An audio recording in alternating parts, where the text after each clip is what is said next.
చాలా ఉంటాయి. అడ్డగోలు సంతకాలు పెడితే శివబాలకృష్ణ గతే, సొంత తెలివిని రుద్దితే మేడిగడ్డ లెక్క అవుతుంది. సీఎం రేవంత్ రెడ్డి, మేం అపర మేధావులం కాదు, అనాలోచిత నిర్ణయాలు తీసుకోం, ఏ నిర్ణయమైనా అనుభవజ్ఞుల సూచనలు తీసుకుంటాం. చంద్రబాబు, వైఎస్ఆర్, కేసీఆర్ అనుభవాల నుంచి పాఠాలు నేర్చుకుంటాం. రాష్ట్ర అభివృద్ధికి 2050 మెగా మాస్టర్ ప్లాన్ అమలు. ఫార్మా సిటీ రద్దు కాలేదు, ఫార్మా విలేజ్లు ఏర్పాటు చేస్తాం. త్వరలోనే రీజనల్ రింగ్ రోడ్ వస్తుంది.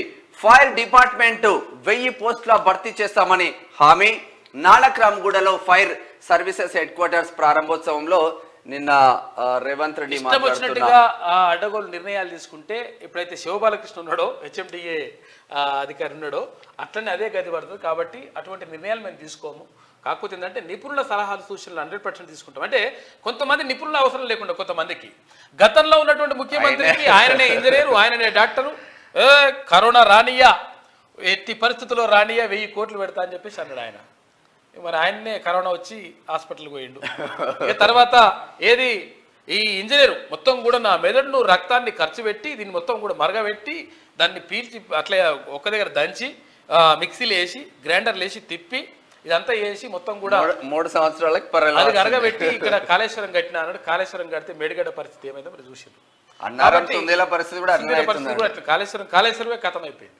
కాబట్టి అటువంటి నిర్ణయాలు నేను తీసుకోను. 100% అనుభవజ్ఞుల యొక్క అవి ఆలోచనలు తీసుకుంటా అని చెప్తా ఉన్నాడు రేవంత్ రెడ్డి. పరిపాలనను అర్థం చేసుకోకుండా ఎక్కడ పడితే అక్కడ సంతకాలు పెడితే హెచ్ఎండిఏ మాజీ డైరెక్టర్ శివబాలకృష్ణకు పట్టిన గతే పడుతుందని సీఎం రేవంత్ రెడ్డి అన్నారు. మేధావులు, అనుభవజ్ఞుల సలహాలు పాటించకుండా సొంత తెలివిని రుద్దితే మేడిగడ్డ పరిస్థితి వస్తుందని చెప్పారు. గత ప్రభుత్వం సృష్టించిన సమస్యలను క్రమ పద్ధతిలో పరిష్కరించుకుంటూ భవిష్యత్తుకు ప్రణాళికలు రూపొందిస్తున్నామని అన్నారు. హైదరాబాద్లోని నానక్రామ్గూడలోని నిర్మించిన ఫైర్ సర్వీసెస్ హెడ్ క్వార్టర్ను సీఎం రేవంత్ రెడ్డి ఆదివారం ప్రారంభించారు. ఇందులో MLC Patnam Mahender Reddy, DGP Ravi Gupta, fire services DG Nagireddy సహా పోలీసు ఉన్నతాధికారులు, ఐటీ కంపెనీల ప్రతినిధులు పాల్గొన్నారు. అయితే సీఎం మాట్లాడుతూ హైదరాబాద్ నగర అభివృద్ధికి తమ ప్రభుత్వం కట్టుబడి ఉందని చెప్పారు.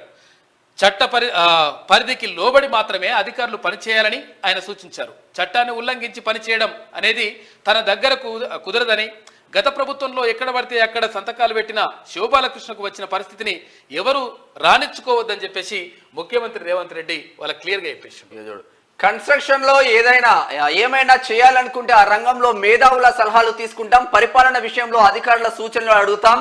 ఇంకేదైనా నిర్ణయం తీసుకోవాలంటే అనుభవజ్ఞులైన రాజకీయ నాయకుల సలహాలు కోరుతాం. మా అంతలా మేము కూర్చొని మేమే అపర మేధావులమని రుద్దితే మేడిగడ్డలా అవుతుంది. మేం అపర మేధావులం కాదు, సొంత తెలివిని రుద్దదలుచుకోలేదు. అనుభవజ్ఞులతో మాట్లాడి వాళ్ళ సలహాలు సూచనలు తీసుకుంటాం. ఓపెన్ మైండ్ తో ఉంటాం. మాకు ఎలాంటి భేషజాలు లేవు అంటూ ముఖ్యమంత్రి రేవంత్ రెడ్డి మాకు ఎటువంటి భేషజాలు లేవు, నేను ముఖ్యమంత్రిని లేకపోతే నాకే మొత్తం తెలుసు అనేటువంటి ఫీలింగ్ లో గతంలో ఉన్నారు కొంతమంది. కాక అదే ఉండే పరిస్థితి. కానీ అటువంటి పరిస్థితి ఏం అవసరం లేదు. ఎక్కడ అంటే ఒక్కొక్క రంగంలో కొంతమంది నిపుణులు ఉంటారు, కొంతమంది నిష్ణాతులు ఉంటారు, కొంతమంది అధ్యయనం చేసిన వాళ్ళు ఉంటారు, కొంతమంది దానిపైన పరిశోధన చేసి దానిపైన పూర్తిగా అవగాహన ఉన్న వాళ్ళు ఉంటారు. వాళ్ళతో మాట్లాడి వాళ్ళ అనుభవాలను మేము 100% తీసుకుంటామని చెప్పేసి ముఖ్యమంత్రి చెప్తాం. ఇది కావాల్సింది కదా, కావాలి.